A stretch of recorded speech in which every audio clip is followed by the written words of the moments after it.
ध्यान रखना एक बात का, प्राप्त परिस्थिति में जो व्यक्ति प्रसन्न नहीं है वो कभी भी प्रसन्न नहीं रहेगा, चाहे उसे कितना भी कुछ मिल जाए। इसलिए जीवन में जो मिला है उसका आनंद लेना चाहिए। बात बात पर दुखी नहीं हो गए। ठाकुर जी ने जो दिया है उसमें संतुष्ट रहें और सदैव ठाकुर जी से जुड़ने का आप सदप्रयास करें। श्री ब्रह्मा जी महाराज बहुत सुंदर एक बात कहते हैं कि सरकार, मानव के अंदर अगर ये तीन बातें आ जावे तो फिर वो आपके धाम का अधिकारी हो चुका है। इसी लोक में रहते भले ही रह रहा है पृथ्वी पर, लेकिन आपके धाम का रिजर्वेशन कंफर्म है। कौन सी तीन बातें? ततेनुकंपासु समीक्षमानं भुञ्जानैवात्मकृते विपाकम् हृदवाकवपो विदधन् नमस्ते जीवेत यो मुक्तिपदे सुदाय भाक। ब्रह्मा जी कहते हैं जीवेत यो मुक्तिपदे सुदाय भाक, जीवित रहते हुए भी मुक्ति पद का अधिकारी है वो। कौन? तीन बातें। कौन सी? बोले ततेनुकंपासु समीक्षमाणम्, अपने जीवन में घटना चाहे जैसी घटे, अच्छा हो या बुरा हो, उसकी अनुकंपा समझ करके उसे स्वीकार करो सहर्ष। अपने आप को सदैव जोड़ करके परमात्मा से रखना चाहिए। अगर अनुकूलता है तो ये कहो हरि कृपा है, और अगर प्रतिकूलता है तो कह देना हरि इच्छा है। एक संत थे तो बस जब अच्छा रहता था तो कह देते हरि कृपा, और जब थोड़ा गड़बड़ चलता था तो कह देते हरि इच्छा। तो कुछ लोग उनको जब फोन करते थे तो ये नहीं पूछते थे कि महाराज आप कैसे हो, वो यही पूछते थे हरि कृपा है कि हरि इच्छा है। तो कह देते थे कुछ कुछ हरि कृपा है, कुछ कुछ हरि इच्छा है। अपने आप को परमात्मा से जोड़ करके रखो और ये सोचो कि जो उसने किया है हमारे भले के लिए ही किया है। हमारी उतनी योग्यता नहीं है कि हम परख सकें अपनी नाकों से, लेकिन वो जो करता है, मैंने एक दिन कहा था हम सब यात्री हैं, टूरिस्ट हैं, और हम इन टूरिस्टों का सबसे बड़ा अगर कोई प्लानर है तो वो ऊपर में बैठा हुआ है। उसने सारा प्लान निर्धारित पहले से कर रखा है। हमारा डेस्टिनेशन क्या है, हमारा ठहराव क्या है, हमें कब तक ठहरना है, कहाँ जाना है, क्या करना है, सारा उसने निर्धारित कर रखा है। हम उसके साथ चलें तो जीवन में आनंद आएगा, और उसके विरोध में चलेंगे तो बहुत दुख उठाना पड़ेगा, परेशानी होगी। इसलिए जो कहे, जो उसकी इच्छा, उसकी इच्छा में अपनी इच्छा मिला करके चलते चलो। दूसरी बात, जीवन में कभी दुख आवे ना तो समझ जाना ये तुम्हारे खुद के कर्म के परिणाम है। हमने अगर आम का वृक्ष लगाया है तो हमें आम के फल की मिठास मिलेगी, लेकिन बबूल का पौधा लगाया है तो फल की मिठास नहीं बल्कि बबूल के कांटे ही मिलेंगे। अगर हमारा कर्म अच्छा होगा तो हमें फल अच्छा मिलेगा, हमारा बुरा कर्म होगा तो दुष्परिणाम हमें ही भोगना पड़ेगा। इसके साथ तीसरी बात कहते हैं कि तन से, मन से, वचन से सदैव आपसे जुड़ करके रहे। ये तीन बातें जिनके जीवन में आ गई, समझ जाना ठाकुर जी के धाम का अधिकारी हो जाएगा। मूल बात इसमें यही है, अपने आप को भगवान से जोड़ करके रखना। और जुड़ोगे कब? एक बात और मैं बताता हूं, हमारा जुड़ाव उससे सही रूप से कब होगा? जब वो हमें जोड़ना चाहे। और वो हमें कब जोड़ेगा? जब हम उनसे कहेंगे। इसलिए स्वामी रामसुखदास जी महाराज बहुत सुंदर एक बात कहा करते थे, अगर तुमसे कोई भजन नहीं बन पाता है, कोई कीर्तन नहीं बन पाता है, अनुष्ठान नहीं बन पाता है, कहते हो हमारे पास समय नहीं है, तो तुम्हारे पास 10 सेकंड का भी अगर समय मिलता है ना, तो कहीं भी हो हाथ जोड़ करके एक प्रार्थना उनसे कर देना, हे नाथ मैं कभी भूलूं नहीं आपको। बस हे नाथ ये हे शब्द है ना, उसको बहुत अच्छा लगता है। जो कोई करुण भाव में आकर के आर्त भाव से, दीन भाव से उसको कहता है हे नाथ, उसे लगता है हमारा है। और अगर हम उससे जुड़ेंगे तो लाभ हमारा है, न कि उसका है। मोबाइल को अगर चार्जर से जोड़ा जाता है भाई मेरे, बिजली का कोई लाभ नहीं, लाभ तो मोबाइल को प्राप्त होता है, चार्ज वो होता है, बिजली नहीं। इसलिए एक संत कहा करते थे कि कुछ न बिगड़ेगा तुम्हारा हरि शरण आने के बाद, कुछ न बिगड़ेगा तुम्हारा हरि शरण आने के बाद, कुछ न बिगड़ेगा तुम्हारा हरि शरण आने के बाद, कुछ न बिगड़ेगा तुम्हारा हरि शरण आने के बाद। हर खुशी मिल जाएगी, हर खुशी मिल जाएगी प्यारे, हर खुशी मिल जाएगी, हर खुशी मिल जाएगी, चरणों में झुक जाने के बाद, कुछ न बिगड़ेगा तुम्हारा हरि शरण आने के बाद, कुछ न बिगड़ेगा तुम्हारा हरि शरण आने के बाद।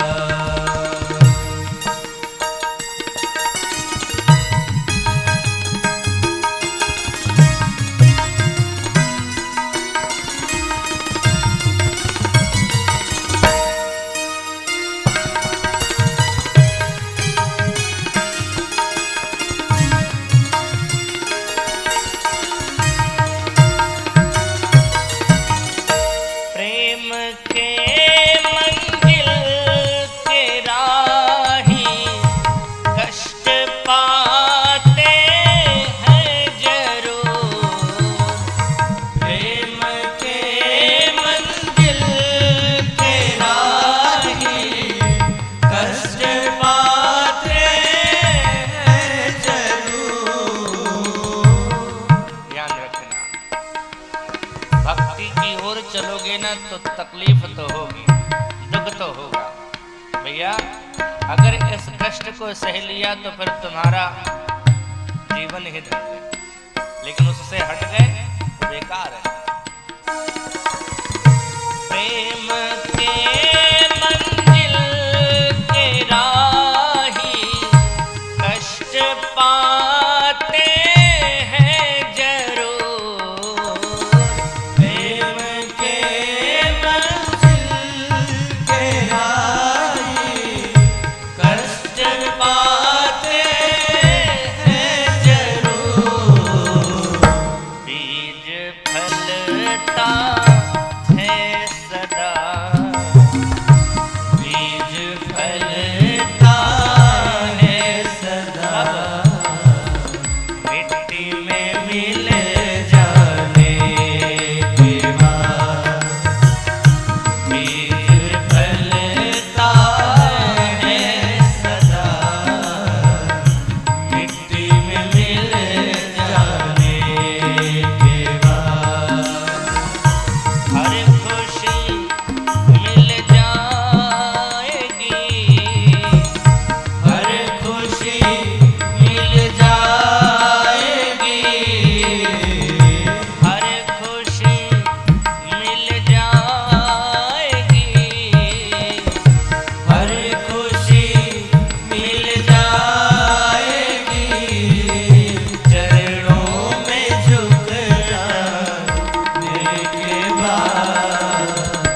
कुछ न बिगड़ेगा तुम्हारा हरि शरण आने के बाद। कुछ न बिगड़ेगा तुम्हारा हरि शरण आने के बाद।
कब रात ढल जाने के बाद बंद कलियां फिर खिलेंगे, रात ढल जाने के बाद हर खुशी मिल जाएगी, हर खुशी मिल जाएगी, यारे हर खुशी मिल जाएगी, हर खुशी मिल जाएगी, चरणों में झुक जाने के बाद कुछ न बिगड़ेगा तुम्हारा, हरि शरण आने के बाद कुछ न बिगड़ेगा तुम्हारा, हरि शरण आने के बाद कुछ न बिगड़ेगा तुम्हारा, हरि शरण आने, हरि शरण आने, हरि शरण आने के बाद। जीवन में अगर थोड़ी सी भी तकलीफ, थोड़ा भी दुख आ जाता है, हम परेशान हो जाते हैं।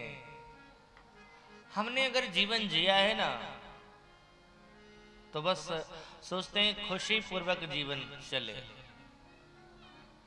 ध्यान रखना, सुख के बारिश में दुख की सूर्य की किरण जरूरी है। नहीं मिलेगा तो जीवन का सुख नहीं। मुझसे किसी ने कहा, महाराज जी जीवन का संघर्ष हमारा कब समाप्त होगा? हमने कहा, जब तुम्हारी जिंदगी समाप्त हो जाएगी तो तुम्हारा संघर्ष भी समाप्त हो जाएगा। जब तक जीवन है संघर्ष तो लगा है, कहां भागोगे? अरे किसके जीवन में दुख नहीं आया है? श्री राम का राज्याभिषेक होने वाला था, रात में गुरुजी ने कहा है कल तुम्हारा राज्याभिषेक होगा। सुबह अभी नहाए भी नहीं है, तुरंत खबर मिल गई कि जंगल जाना है। जब भगवान के जीवन में ऐसा हो सकता है तो कल्पना करो हम आप किसके, आप और हम किस खेत की मूली हैं? हम मूली भी नहीं, हम तो मामूली हैं। मूली भी कोई चीज होती है। उस दशरथ के जीवन में आप कल्पना करना, एक नहीं चार चार बेटे हैं और चारों के चारों लायक हैं, नालायक एक भी नहीं। लेकिन जब मरने वाले हैं तो चार में से एक बेटा भी पास में नहीं। ब्रह्म के बाप के जीवन में ये समस्या आ सकती है तो हम आप तो साधारण बेटा के बाप हैं, हमारे जीवन में क्या हो सकता है? महाराज दशरथ का मरण श्री राम के वियोग में हुआ। सुमंत जब गंगा के तट से लौट करके आते हैं, रात्रि में प्रवेश किया श्री अयोध्या में, महाराज दशरथ को अनुभव होता है सुमंत अकेले आए हैं, राम नहीं हैं। रोते हुए अपने शरीर को त्याग कर देते हैं। महारानी कौशल्या इत्यादि व्याकुल हो जाती हैं। गुरुदेव को समाचार जाता है, गुरुदेव ने आकर के ज्ञान के प्रकाश से सबके दुख को कम किया। अब किया क्या जाए? अयोध्या जहां पर सुखों के बादल मंडराते रहते थे, संपत्ति की बरसात होती रहती थी, उस अयोध्या में अब शोक ही शोक है। सूर्य वंश का सूर्य अस्त हो चुका है। श्री राम जंगल में हैं, भरत और शत्रुघ्न ननिहाल में। गुरुजी जानते हैं श्री राम वापस नहीं आएंगे। पत्रिका दिया दूत को और जाकर के कहा भरत के हाथ में ये पत्र देना और बस कुछ पूछे तो इतना ही कह देना, इतने ही कहे ओ भरत सन जाए, इतने ही कहे ओ भरत सन जाए।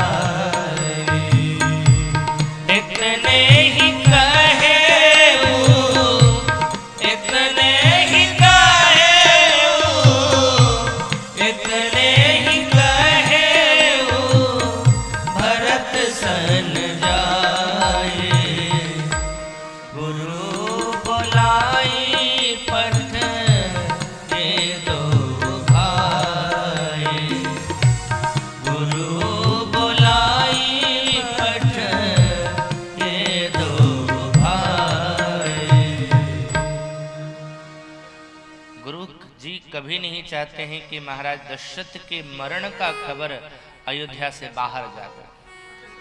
जरूरी नहीं कि सभी लोग अयोध्या के हितैषी, बहुत लोग हैं जो अयोध्या के शत्रु हैं। अब अयोध्या राजा विहीन है, सेना को नियंत्रित करने वाला कोई नहीं है, तो हो सकता है कोई आक्रमण कर भी देवे।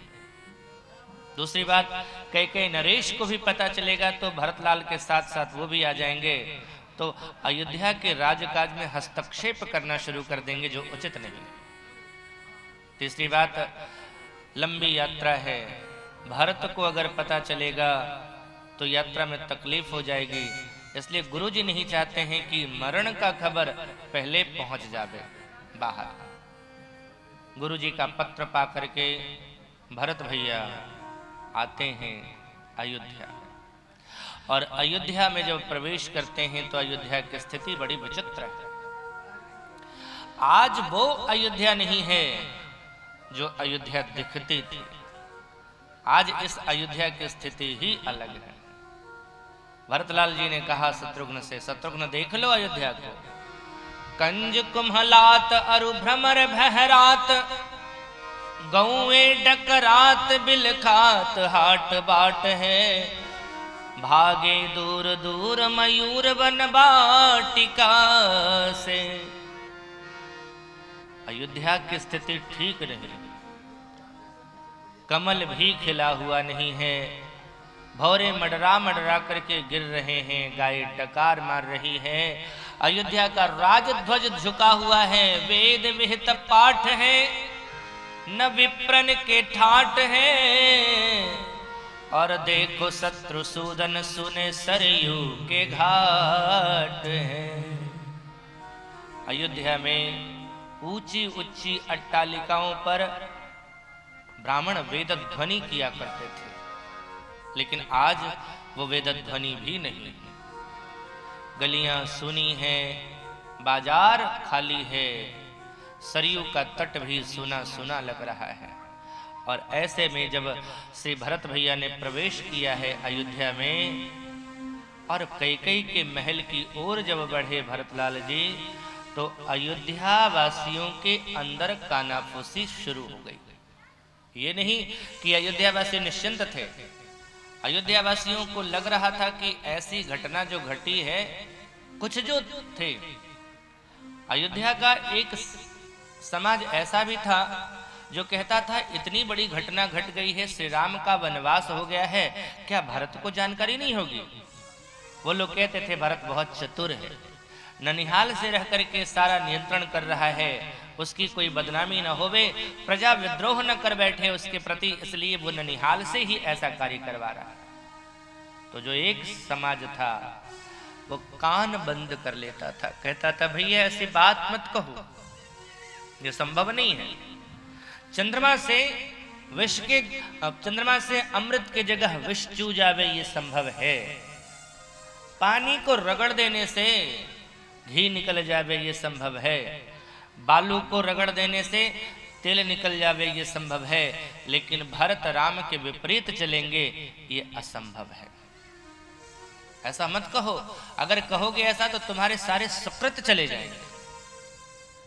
तब वो समाज चुप हो गया था, लेकिन आज वही समाज फिर बोल पड़ा, क्योंकि भरतलाल जी महाराज कैकेयी के महल की ओर चलते हैं, तो वही समाज कहने लगा मैं तो पहले ही कहता था सांपन का बेटा सपोला ही होगा, कुछ और नहीं हो सकता। अयोध्या वासियों को लगता है कि ऐसी बात तो है नहीं कि भरत को खबर नहीं हुई होगी अयोध्या की घटना के बारे में। वो सोचते हैं भरत को सब जानकारी है। वो कहते हैं कि महाराज दशरथ का शव कौशल्या के महल में पड़ा हुआ है, वहां ये नहीं जा रहा है। यहां तक कि दशरथ के महल में भी नहीं गया। ये गया तो कहां गया? जहां से षड्यंत्र की शुरुआत हो रही है, जहां से इस षड्यंत्र ने जन्म लिया है, वहीं जा रहा है। यानी इस षड्यंत्र में ये सहयोगी है। आरोप लगाना शुरू कर दिया।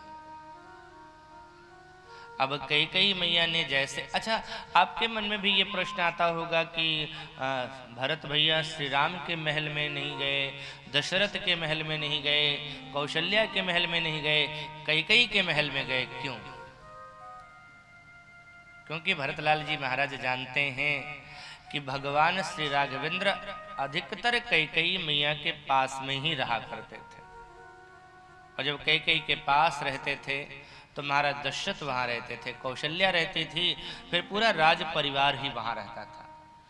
भरतलाल जी महाराज को लग रहा है कि इतनी बड़ी घटना अयोध्या में घटी है, कहीं कोई कुछ बोल नहीं रहा है, कुछ कह नहीं रहा है, तो जरूर कोई घटना घटी है, और ऐसे समय में सब लोग कैकेयी के महल में ही हो गए, इसलिए सीधे कैकेयी के महल की ओर रुख किया।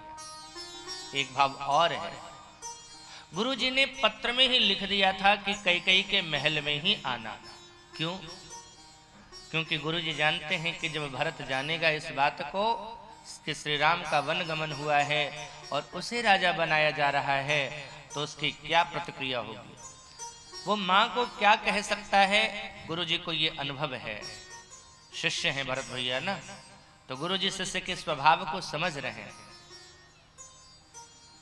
कैकेयी को बुरा भला कहेगा ये, तो कैकेयी को कहीं ऐसा न लगे कि मेरे बेटे को किसी ने मेरे विरुद्ध भड़का दिया है, इसलिए श्री राम का वनगमन कैकेयी अपने मुंह से राम को सुनावे, भरत को सुनावे, और भरत जब सुनेगा राम वनगमन तो प्रतिक्रिया क्या होगी, ये स्वयं कैकेयी अनुभव करे।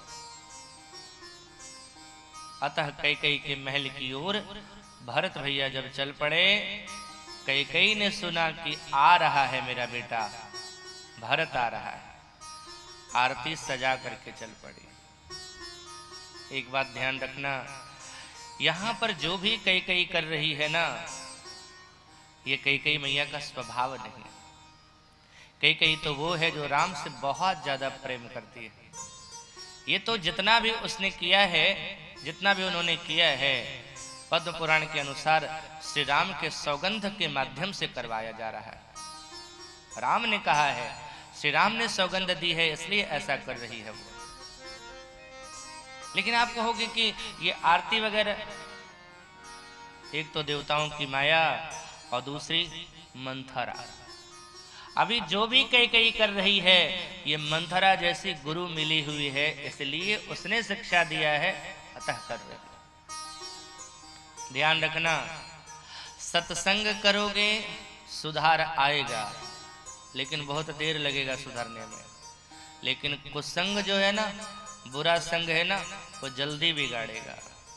तुलसीदास जी महाराज कहते हैं, कौन कुसंगति पाई न साई, कौन कुसंगति पाई न साई, कौन कुसंगति पाई न साई, कौन कुसंगति पाई न साई, रहै न नीच मत चतुराई, रहै न नीच मत चतुराई, रहै न नीच मत चतुराई। कुसंग अच्छे अच्छे को बिगाड़ करके रख देती है, प्रमाण है ये कैकेयी मैया। थोड़ी देर का कुसंग किया मंथरा का, दिमाग बदल गया। इसलिए सूरदास जी महाराज सदैव सावधान करते हैं कि तजोरे मन हरि विमुखन को संग, जाको संग कुमति उपजत है, जाको संग कुमति उपजत है। भजन में भंग, खर को काह अर्घ जाले पन, खर को काह अर्घ जाले पन, मरकट भूषण अंग तजोरे मन, हरि विमुखन को संग तजोरे मन, हरि विमुखन को संग तजोरे मन, हरि विमुखन को संग। रे मन, किसी और को नहीं बल्कि अपने मन को समझाना से है मन त्याग दे, उसका संग जो भगवान के विमुख है। अगली पंक्ति बहुत समझने वाली है। जाको संग कुमति उपजत है, और मूल बात पड़त भजन में भंग। हमसे किन्हीं ने पूछा, महाराज जी क्या ऐसे लोगों के पास जाना चाहिए जो कहलाते हैं तो आध्यात्मिक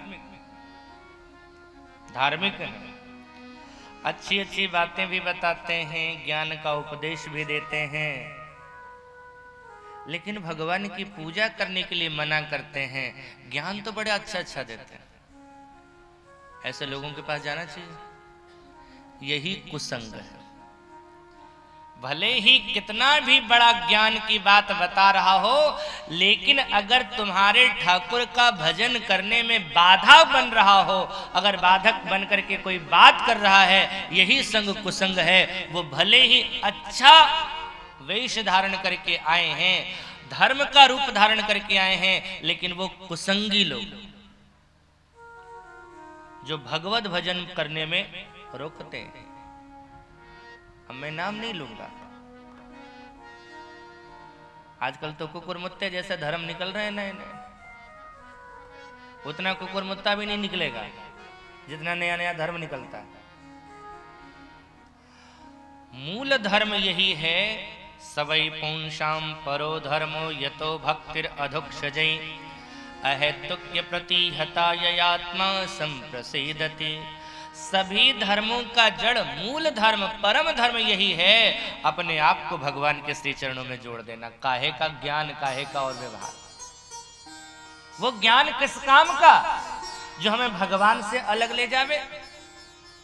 संत तो यहां तक कहते हैं वो धर्म भी अधर्म है जो परमात्मा से अलग कर करके रखे हैं। वो धर्म नहीं है, वो अधर्म है। इसलिए जो वैष्णवों की मंत्र परंपरा है उसमें ये शब्द कहा गया है, तुम्हारे इष्ट का विरोध करने वाली कोई बात जहां हो रही हो कभी नहीं जाना चाहिए, यहां तक कि उन पुस्तकों को भी नहीं पढ़ना चाहिए जिसमें तुम्हारे इष्ट के विरोध में कोई बात कही गई है। क्योंकि लोग तो लोग हैं, अलग अलग भाव अलग अलग मान्यता को मानने वाले लोग हैं। ध्यान रखना, श्रद्धा को तोड़ना बहुत बड़ा अपराध है। मंदिर मस्जिद गुरुद्वारा तोड़ना उतना बड़ा अपराध नहीं है जितना बड़ा अपराध किसी के हृदय में अगर ठाकुर जी के प्रति श्रद्धा है उस श्रद्धा को तोड़ने का होता है। सूरदास जी महाराज के शब्दों में यही कुसंग है। जाको संग कुमति उपजत है। हमने पूछा कि वो बताते क्या है, बोले बात तो अच्छी अच्छी बताते हैं लेकिन कहते हैं भगवान की पूजा ना करो। बोले पढ़त भजन में भंग, यही कुसंग है।